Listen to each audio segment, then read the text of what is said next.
మీకు అసంతృప్తి అనిపించిన సినిమాలు ఏం, నేను ఈ సినిమాలో కరెక్ట్ గా చేయలేదు, కాదు. లేకపోతే డైరెక్ట్ ఎక్స్పెక్ట్ చేసినట్టుగా నేను చేయలేదు, మీకు పర్సనల్ గా? నాకు అసంతృప్తి కష్టపడి చేసిన సినిమాలు లేకపోవడం. ఓకే. దానికి తగ్గట్టుగా పంజరం అనే ఒక సినిమా చేశాను కోడి రామకృష్ణ. అదే వినోద్ కుమారును మీనా.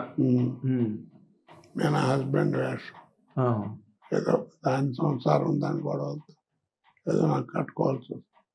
వినాశమండేవాడు ఒక స్టేజ్లో ఒక రోజు రాత్రి నడుస్తున్న మ్యారేజ్ అవుతుంది. పొద్దున్నే ఏం చేయలేక ఆ జుట్టు అంతా దాన్ని పాడు చేసి శారీ నలిపేసి ఎవరిని అడిగితే రాత్రి తెల్లారు నిద్రపోలేదు ఆయన అని చెప్పాలని అడిగి చెప్పే సీన్ ఉంది. ఆ సీన్ చేసిన తర్వాత స్టార్ట్ అవ్వగానే బయటకు వచ్చి నేను ఏడ్చింది. ఏంటంటే బాబు భయం వేసింది ఆయన చూస్తే నాకు అని అంటున్నాను. వైవిజయ ఫోన్ చేసింది ఎవరు. ఆ సినిమా ఫ్లాప్ అవడం చాలా. వైవిజయ ఒక రోజు ఫోన్ చేసింది చాలా ఏళ్ళ తర్వాత, మొన్న మధ్యన ఎప్పుడో.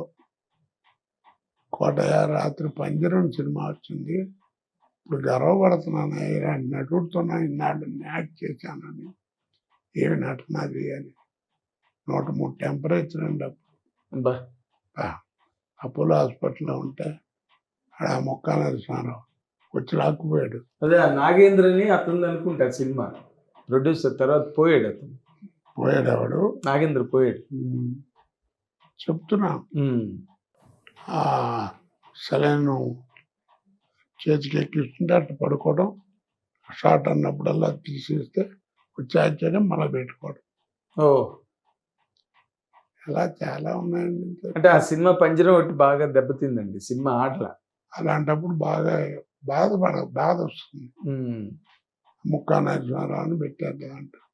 ఆడింటి పేరు మొక్క, నోట ముక్క రాదు. ఇలాంటి వాళ్ళందరిని పెట్టి కూడా ఆయన ఏదో ఒక బ్యాచ్ ఎంకరేజ్ చేస్తుండేవారు ఆయన. ఏదో అప్పుడు పరిస్థితి అది. ఆయన పరిస్థితి అది. ఎందుకు పెట్టాడో ఏంటో ఎవడో తెలుసు. మీకు తెలుసు కానీ చెప్పరు మీరు. ఎందుకు మనం అనుకోవడం? అదే మరి తెలియని విషయాలు.